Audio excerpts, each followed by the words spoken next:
Hi everyone, welcome back to Tropical Glos.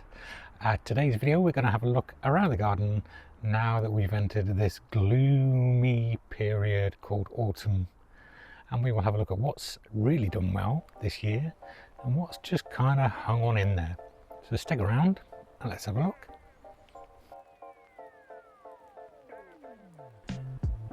So my first thriving plant is this Washingtonia robusta, which not the hardiest for the UK, but last year I completely neglected this in the ground, and this year potted into decent compost, lots of drainage, lots of room to grow. It's done really well. However, next to it is the sable Bermudata, and this has just survived. It tried to throw out a leaf, but I don't think there was enough temperature for it. There's another one growing in the back there, but yeah, it's just surviving. I got this plant last year and I believe it must have been grown indoors, and it must be just adjusting. So maybe it might improve next year, but we shall see. So this is the redesigned bed we did a couple of weeks ago, and yeah, can't really say what has thrived and survived in here because it's all been moved around, but the Camarops Volcano has definitely thrived, and this Waggy seems to be enjoying this new spot too. Cannas have just really survived this year. Now what I put it down to is there was that Phytolacca americana in here that got removed, and the roots on it were enormous. I think it was just drying everything out in this bed. So with a dry summer and a dry spring and a dry autumn, they never really performed as well as they could do. So it'd be good to see what happens next year. And then the same thing for this Formium, which I don't actually know which variety it is. So if any of you knowledgeable people out there can let me know, that'd be great. But that started off really well. There are lots more divisions growing on it, but then it got crowded out. So it's just left everything a bit small. So more open space next year should give it a better chance. In this corner, there are lots of thriving plants. I've gone over these in some great detail in the past. But obviously the Tetrapanax, that's thriving. Multiple heads of flowers growing there. The trees, like the Paulownia, slow to start, but now it's thriving. We shall see what it looks like once I move it, because it's going to get moved. And then the Aralia elata, absolutely thriving. If we have a look down here, you can see where it started growing this year. So it was what, 8 inches tall, and now it's way above my head. In 1 year, that's good going. This beauty has thrived this year. When I bought it, the roots weren't great, so it's been mollycoddled this year in a nice pot. Has thrown out 3 new leaves with a new one coming in the middle, and it seems a lot firmer in the pot now. So spring, I'll check the roots and see whether it needs a pot on. Aralia grandiflora, this time of year comes into its own. It's just a background plant for the rest of the season, but in late autumn we'll get this cluster of really dainty flowers. Not really my thing, but it just adds a nice bit of interest to it. And then behind that, a really large clump of Colocasia pink chinas, and that has all spread from one plant this year, so it loves this location. For some reason, pink chinas seem to do really well in my garden. I have no magic secret, they just do well. In this section here, there is a lot of Pileas, Pilea insolens, Pilea taiwaniana, Bohemeria. They are coming towards the end of the season now, but they've never really thrived in this spot. It's just been a bit too dry for them, I think. And I think the main culprit is this roost tree. and the bamboo, which just seem to suck it all dry. Plus, you know, even though this is a north facing border, to the right of me, the sun comes round and that's west in late afternoon in summer, and I think it just heats everything up too much. So the Mahonia's done well, the Fatsia's done well, John Phillips kind of doing well, so we'll have to have a rethink about this area here.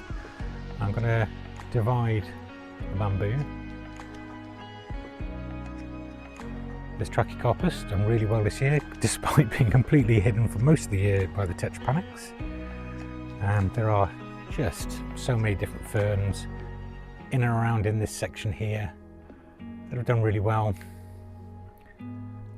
as has the Schefflera alpina that you can see in there. So we have a look at it through this section here.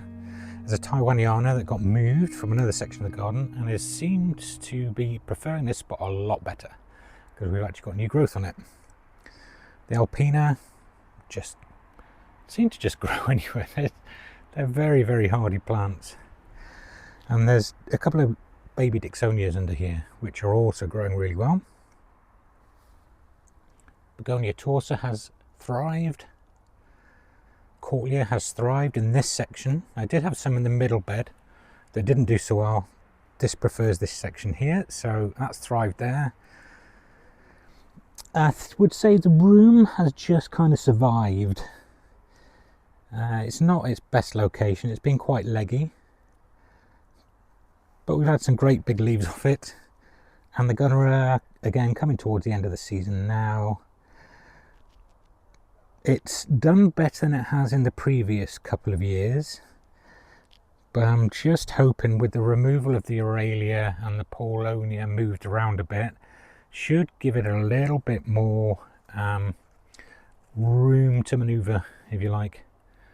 Musella laziocarpa, it's been hidden all year, so it's just survived. It could have done a lot better if it got more sun. This section of the garden always thrives, always seems to do well no matter what is growing in here. So this year, again, we have the Insete, the Musabazju, there's a clump of Cannas there as well. But behind there, and you can't see it, and that's why it's just survived, is a large clump of Miscanthus giganteus, which I am going to put in a more sunny, prominent position next year because it's just not done well for it here. But it has done really well this corner on the whole. It always gets crowded out and I always make the mistake of overplanting, but that's my fault. Plant down here which has just survived and not really thrived is this Pittosporum daphneoides. Quite a rare plant, not seen very often, but it was tucked right at the back there, crowded out by other plants, so it's been moved and brought forward. At the back there now we have a Cotinus, and that is Cotinus grace, which is a beautiful plant in summer and also just as stunning in autumn, so I'm looking forward to that filling the space. A bit of contrasting colour in this area. It's called a smoke bush because the flowers when they come out looks like smoke, but the coloration on the plant itself in summer is purples and steely kind of blues. It's a really attractive plant. Another plant here, thriving away, is the Echium.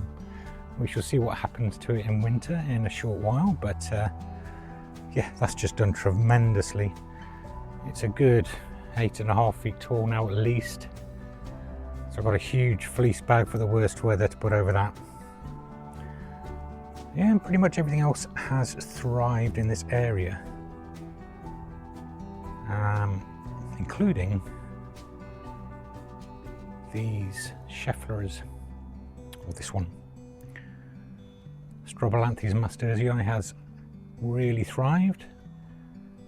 Clump of Cannamusifolia thrived, and what I thought was just surviving but now is actually doing something is this Brugmansia has actually flowered after 2 years, and there are a lot of flower beds developing. So this is one of the colder varieties of Brugmansias, sanguinea, I think it's pronounced.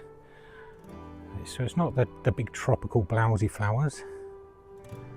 But yeah, I'm really pleased that's flowered. I've cut a lot of the stems back because it was just a massive green growth.